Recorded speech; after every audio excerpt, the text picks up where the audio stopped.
नमस्कार दोस्तों, एग्जाम नीति के यूट्यूब चैनल पे मैं आप सभी लोगों का एक बार फिर से स्वागत करता हूं। आज के इस जीएस की हम एक और मॉक टेस्ट आपके लिए लेके आ गए हैं।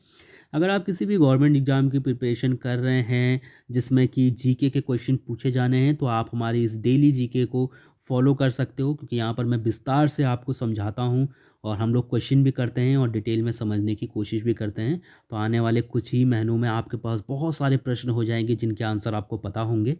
तो आप लोग ज़रूर हमारे साथ जुड़ें। अगर आपको वीडियो पसंद आती है तो वीडियो को लाइक करें, पसंद नहीं आती है तो डिसलाइक करें, और आप शेयर कर सकते हैं। अगर आपको हमारी वीडियोस अच्छी लगती हैं तो शेयर ज़रूर करिएगा और कमेंट भी ज़रूर करिएगा। जितने ज़्यादा लोग कमेंट कर सकते हैं, कमेंट में आप कुछ भी लिख सकते हो। आप आंसर जो मैं पूछता हूँ, क्वेश्चन आपसे पूछता हूँ, उनके आंसर बता सकते हो, या फिर अगर आपके कोई डाउट हो तो वो भी आप कमेंट में कर सकते हो, लेकिन कमेंट ज़रूर करा करो। ओके, सो शुरुआत करेंगे अपने पहले क्वेश्चन के साथ। हमारा पहला क्वेश्चन है कि राज्य वित्त आयोग का गठन भारतीय संविधान के अंतर्गत किया जाता है। कौन से अनुच्छेद के अंतर्गत भारत में जो राज्य वित्त आयोग है उसका गठन किया गया है? ठीक है, ये हमसे यहाँ से पूछना है, बताना है। मैं ऑप्शन नहीं पढ़ रहा हूँ, डायरेक्टली आंसर बता दे रहा हूँ, तो आप लोग अपना आंसर डायरेक्टली बता सकते हैं, कमेंट कर सकते हैं, और समझ में ना आए तो भी कमेंट कर सकते हैं। तो इसका सही आंसर ऑप्शन बी वाला है, यानी कि अनुच्छेद 243 आई के अंतर्गत ये मतलब है कि जैसे मतलब जो राज्य का जो वित्त आयोग है उसका गठन किया जाएगा, इसमें कहा गया है। ठीक है, और केंद्र में जो वित्त आयोग होता है, ये तो राज्य वित्त आयोग की यहाँ पर बात की जा रही ना, लेकिन जो केंद्र में वित्त आयोग होता है उसका अनुच्छेद 280 के अंतर्गत उल्लेख है। तो ये भी आपको याद रखना होगा, क्योंकि एग्जाम में ये भी पूछा जाता है। अगला क्वेश्चन हम लोग करेंगे।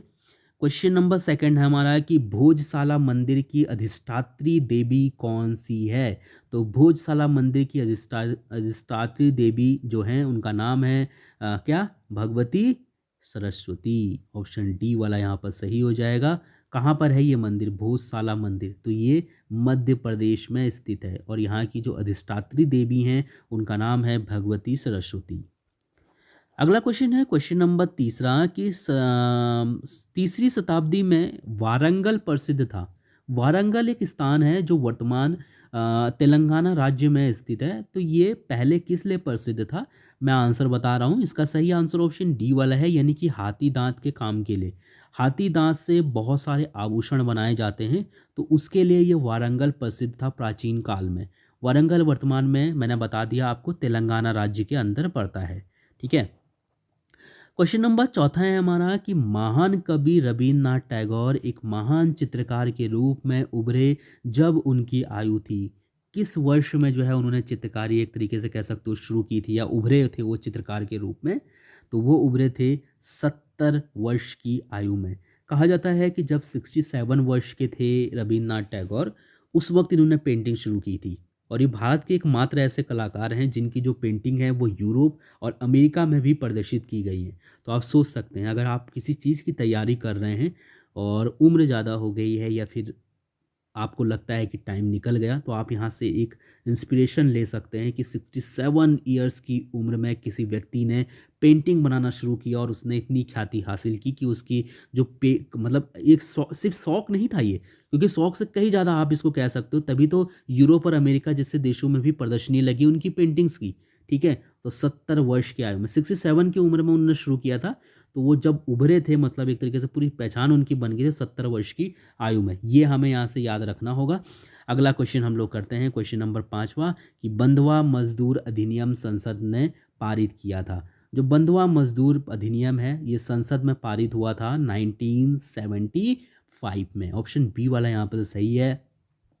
25 अक्टूबर 1975 को पूरे देश में बंधुआ मजदूर अधिनियम, बंधुआ मजदूर मतलब जो प्रणाली थी उसको ख़त्म कर दिया गया था। बंधुआ मजदूर के तहत क्या होता है कि मान लो आपने किसी व्यक्ति को काम पे रखा अपने यहाँ पर, और उसके बाद फिर उसको भेजा ही नहीं, रख लिया तो रख लिया, आप उसको पैसा नहीं देते हो, बस कुछ नहीं देते हो, थोड़ा बहुत उसको खाने पीने का दे दिया, मतलब एक तरीके से वो आपसे गुलामी करवा रहे हो, तो इनको बंधुआ मजदूर बोला जाता था। आपने देखा होगा कि अभी भी कई बार अखबारों में आता है कि इतने सारे बंधुआ मजदूरों को छुड़ाया गया, खास करके बच्चे इन ऐसे जो गिरोह चलाते हैं, ऐसे लोग मतलब जो है बच्चों को टारगेट करते हैं ताकि वो ज़्यादा विरोध ना कर पाएँ, और फिर उनसे जो है बड़ी बड़ी फैक्ट्री या फिर जैसे ईंट का भट्टा या फिर इन जगहों पे काम करवाते हैं, और बहुत मतलब कह सकते हो या तो पैसा ही नहीं देते हैं, और नहीं देते भी हैं तो इतना कम देते हैं कि आदमी सिर्फ अपने लिए एक वक्त की रोटी ही उससे खरीद सकता है। तो आप ध्यान रखिएगा, जो बंधुआ मजदूर अधिनियम है वो 1975 में पास किया गया था, आपको ज़रूर पता होना चाहिए। ठीक है, इसके बाद अगला क्वेश्चन है हमारा क्वेश्चन नंबर 6 की 2011 की जनगणना के अनुसार भारत का निम्नतम जनसंख्या घनत्व वाला राज्य कौन सा है। आई थिंक कल की वीडियो में भी मैंने आपको बताया था, जब मैं डिटेल्स आपको समझा रहा था, तो आपने अगर वीडियो देखी होगी तो आप लोग आसानी से इसका आंसर बता देंगे। अरुणाचल प्रदेश इसका सही आंसर है। 17 व्यक्ति जो है, मतलब यहाँ पर 17 व्यक्ति प्रति किलोमीटर रहते हैं। कहाँ पर? अरुणाचल प्रदेश में। और ये भारत में सबसे कम जनसंख्या घनत्व वाला राज्य है। फिर उसके बाद आते हैं मिज़ोरम। अगर हम मिज़ोरम की बात करें, मेरी एक तो स्क्रीन थोड़ा छोटी है ना, इसलिए लिखने में दिक्कत होती है इसमें। मिज़ोरम की बात करते हैं तो मिज़ोरम में 52 व्यक्ति मतलब जो है प्रति वर्ग किलोमीटर में रहते हैं। तो ये हमको यहाँ से ध्यान होना चाहिए। और अगर सबसे ज़्यादा जनसंख्या की मतलब सबसे ज़्यादा अगर हम जनघनत्व की बात करें तो ये आपको पता होगा, कल तो हमने करवाया था इसको, तो ये बिहार में हो जाएगा। ठीक है, तो ये हमको यहाँ से याद रखना होगा। चलो, इसके बाद अगला क्वेश्चन करेंगे, सर्वाधिक जैव विविधता पाई जाती है। सर्वाधिक जैव विविधता कहाँ पर पाई जाती है? कश्मीर घाटी में, शांत घाटी में, सुरमा घाटी में, या फूलों की घाटी में? तो सबसे ज़्यादा जो जैव विविधता पाई जाती है वो कहाँ पर पाई जाती है? शांत घाटी में। ऑप्शन बी वाला यहाँ पर से बिल्कुल सही है। ठीक है, कहाँ पर है ये? केरल में है ये।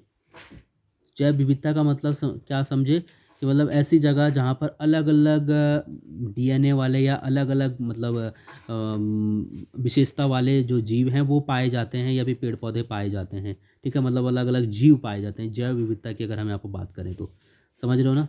तो अलग अलग याद रखिएगा, शांत घाटी में सबसे ज़्यादा मतलब जो है अलग अलग जैव विविधता वाले जो क्षेत्र है भारत का वो शांत घाटी है। ठीक है, कहाँ पड़ता है? केरल में पड़ता है। चलो, इसके बाद क्वेश्चन नंबर 8वां है, येलो वेस्ट आंदोलन कहाँ पर शुरू हुआ था? इसको बोलते हैं पीला बनियान आंदोलन। कहाँ पर हुआ था ये? काफ़ी फेमस ये आंदोलन था। ये फ्रांस में इसको शुरू किया गया था। फ्रांस में क्या हो रहा था कि पेट्रोल के दाम जो है काफ़ी ज़्यादा बढ़ गए थे। उसकी वजह से इस विरोध को, इस मतलब एक तरीके से आप कह सकते हो सरकार के खिलाफ विद्रोही हुआ है। इसको वहाँ के लोगों ने काफ़ी ज़्यादा प्रदर्शन किया था, फ्रांस के लोगों ने। तो इन लोगों की खासियत क्या थी कि ये लोग मतलब पीले कलर की जैकेट या फिर जो बनियान है वो पहने रहते थे, तो इसलिए इसको जो है मतलब पीला बनियान आंदोलन इसको बोला गया। ठीक है, और फिर ये मतलब बहुत ज़्यादा पूरी दुनिया में इस कह सकते हो आपकी ट्विटर या फिर इन सब चीज़ों के माध्यम से पूरी दुनिया में मतलब ये चर्चा का विषय रहा था ये। तो फ्रांस जो है इसका सही आंसर हो जाएगा। इसके बाद अगला क्वेश्चन है क्वेश्चन नंबर 9 की, निम्नलिखित में से कौन अम्ल वृष्टि का कारण है? जो अम्लीय वर्षा होती है उसका कारण क्या है? Carbon monoxide, carbon dioxide, sulphur dioxide, या नाइट्रोजन ऑक्साइड? सो अम्लीय वर्षा का जो कारण है वो है SO2 यानी कि sulphur dioxide. So option C वाला यहाँ पर से सही हो जाएगा। ठीक है, इसके बाद अगला क्वेश्चन करेंगे, क्वेश्चन नंबर 10वां है हमारा कि पोलावरम सिंचाई परियोजना का संबंध किस राज्य से है? पोलावरम एक सिंचाई परियोजना है, इसका जो संबंध है वो कौन से राज्य से है हमको ये बताना है। तो इसका संबंध है आंध्र प्रदेश से। ठीक है, गोदावरी एक नदी है उसके ऊपर ये बना हुआ है। कौन सा? पोलावरम सिंचाई परियोजना, आंध्र प्रदेश में है ये परियोजना। इसके बाद अगला क्वेश्चन है क्वेश्चन नंबर 11वां, जिसमें हमको किस्कोग्राफ का जो आविष्कार है वो किसने किया था ये हमको बताना है। ठीक है, क्रिस्कोग्राफ का जो आविष्कार है वो किसने किया था? तो इसका जो सही आंसर है वो है JC बोस, यानी कि ऑप्शन सी वाला सही है। इनका पूरा नाम था जगदीश चंद्र बोस। आपको पता है कि भारत के बहुत मतलब फेमस जो है वैज्ञानिक थे, वनस्पति शास्त्री थे, जीव विज्ञानी थे। तो इन्होंने 1928 में जो है ये इसका आविष्कार किया था क्रिस्कोग्राफ का। तो इसका काम क्या होता है? ये पौधों के विकास को मापता है। ठीक है, किस तरीके से मतलब वृद्धि कर रहे हैं वो जो है ये नापता है क्रिस्कोग्राफ। क्वेश्चन नंबर 12वां है कि सबसे बड़ा एक कोशिकीय जीव है। सबसे बड़ा एक कोशिकीय जीव कौन सा है? तो इसका सही आंसर है ऑप्शन डी वाला, यानी कि अमीबा सबसे बड़ा एक कोशिकीय जीव है। 2011 में जो वैज्ञानिक थे उन्होंने प्रशांत महासागर की जो मैरियाना गर्त है वहाँ पर एक अमीबा खोजा था और ये अमीबा काफ़ी ज़्यादा बड़ा था। उस अमीबा की जो लंबाई थी वो 4 इंच थी, ठीक है? तो दुनिया का सबसे बड़ा एक कोशिकीय जीव अगर पूछा जाएगा तो क्या हो जाएगा? अमीबा हो जाएगा। ऑप्शन डी वाला यहाँ पर सही है। अगला क्वेश्चन, क्वेश्चन नंबर 13 है कि किस रूप के पौधे से कोको और चॉकलेट प्राप्त किया जाता है? जो कोको और चॉकलेट मतलब जो जिनसे प्राप्त किया जाता है वो कैसे पौधे होते हैं? शाख होती है, झाड़ी होती है, छोटे वृक्ष होते हैं या बहुत बड़े वृक्ष होते हैं? तो ये जो वृक्ष होते हैं ये छोटे वृक्ष होते हैं। ऑप्शन सी वाला यहाँ पर से सही है। तो ये वृक्ष क्या करते हैं? छोटे छोटे वृक्ष होते हैं, ज़्यादा बड़े नहीं होते। तो ये बड़े जो वृक्ष होते हैं उनकी छाया में रहते हैं, उनके नीचे ये रहते हैं, ठीक है? तो उन्हीं से जो है कोको और चॉकलेट प्राप्त की जाती है। तो ये आप यहाँ से ध्यान रख सकते हैं, ठीक है? इसके बाद अगला क्वेश्चन है क्वेश्चन नंबर 14 की पुस्तक एक पुस्तक है इग्नाइटेड माइंड्स, इसके लेखक कौन है? अबुल कलाम आज़ाद, एपीजे अब्दुल कलाम और जेएल नेहरू या एस राधाकृष्णन? तो इसका जो सही आंसर है वो है ऑप्शन बी वाला, यानी कि एपीजे अब्दुल कलाम की ये पुस्तक है इग्नाइटेड माइंड्स, ठीक है? चलो, इसके बाद अगला क्वेश्चन करेंगे हम लोग। क्वेश्चन नंबर 15 है कि एमनेस्टी इंटरनेशनल का मुख्यालय कहाँ पर स्थित है? एमनेस्टी मुख्यालय का जो एमनेस्टी इंटरनेशनल का जो मुख्यालय है वो कहाँ पर है? जिनेवा में, लंदन में, न्यूयॉर्क में या द हेग में? तो एमनेस्टी इंटरनेशनल का जो मुख्यालय है वो लंदन में स्थित है, ठीक है? आपको पता होगा कि ये एक संस्था है जो कि मानव अधिकारों से संबंधित ये संस्था है। तो ये बहुत से काम करती है, एमनेस्टी इंटरनेशनल बहुत से देशों में भी काम करती है ये। तो इसकी स्थापना की गई थी 1961 में और इसका जो मुख्यालय है वो लंदन में है। इसके बाद अगला क्वेश्चन करेंगे। क्वेश्चन नंबर 16 है हमारा कि राष्ट्रपति किस सूची के विषयों पर अध्यादेश जारी नहीं कर सकता? संघ सूची, समवर्ती सूची, राज्य सूची या संघ सूची व समवर्ती सूची दोनों में?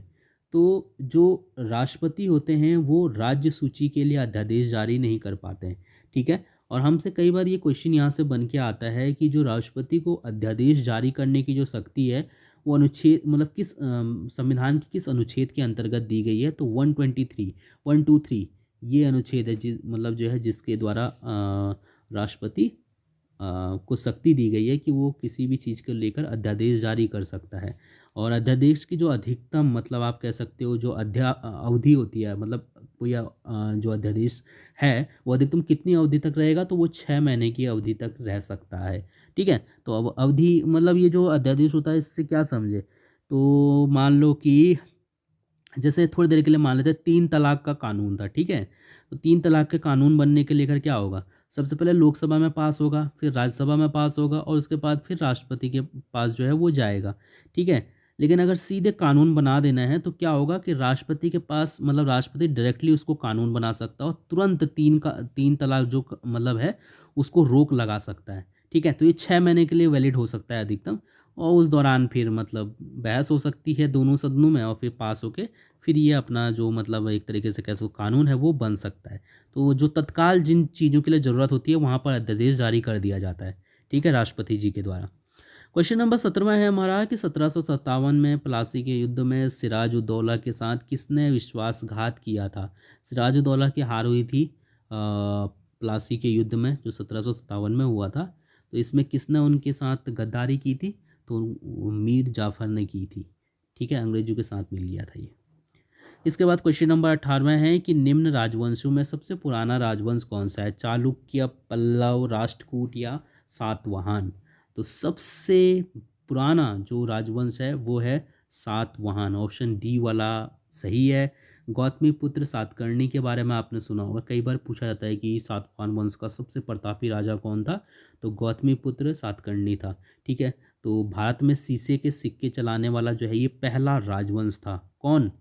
सातवाहन। ये भी हमें याद रखना है। क्वेश्चन नंबर 19वां है कि दक्षिण भारत में प्रसिद्ध जैन केंद्र कहाँ स्थित है? बहुत फेमस जगह है जैन धर्म का, अगर खास करके रामेश्वरम, कांची, मदुरई या श्रावणबेलगोला? तो इसका सही आंसर ऑप्शन डी वाला ही है। श्रावणबेलगोला जो है ये जैन धर्म का मतलब एक तरीके से केंद्र है, बहुत फेमस है। बेंगलुरु से करीब 150 किलोमीटर दूर है ये श्रावणबेलगोला। और याद रखिएगा इस चीज़ को, इम्पोर्टेंट क्वेश्चन है, ठीक है? दक्षिण भारत में प्रसिद्ध जैन केंद्र है ये। इसके बाद अगला क्वेश्चन हम लोग देखेंगे, क्वेश्चन नंबर 20वां है हमारा कि सुविख्यात ठुमरी गायिका गिरजा देवी का संबंध है। ठुमरी गायक जो थी गिरजा गिरजा देवी, इनका संबंध कहाँ से है? बनारस घराना से, लखनऊ घराना से, जयपुर घराना से, या फिर इनमें से कोई नहीं। तो गिरजा देवी जो हैं ये बनारस घराने से संबंधित थे। तो ये आपको याद रखना होगा। 2016 में इनको पद्म विभूषण मिला था। ठीक है, तो यह हम ध्यान रख सकते हैं। और अब तो खैर इनका निधन हो गया है। तो लेकिन ये ठुमरी गायिका थी और बहुत फेमस, ठुमरी गायन में जो है इन्होंने बहुत महत्वपूर्ण योगदान दिया था, जिसकी वजह से ही इनको पद्म विभूषण मिला था 2016 में। तो दोस्तों ये थे हमारे आज के टोटल 20 क्वेश्चन। आपको कैसी लगी ये वीडियो, और इन 20 में से आपने कितने का आंसर सही दिया है ये भी कमेंट करके मुझे बताइएगा। कहीं पर कोई डाउट हो तो आप पूछ सकते हैं, कोई कन्फ्यूज़न हो तो पूछ सकते हैं। और जो भी क्वेश्चन मैंने बताए हैं, क्वेश्चन अच्छे हैं, आप लोग एक दो बार देख के तैयारी कर सकते हो। Thank you so much. आपका दिन शुभ हो। धन्यवाद।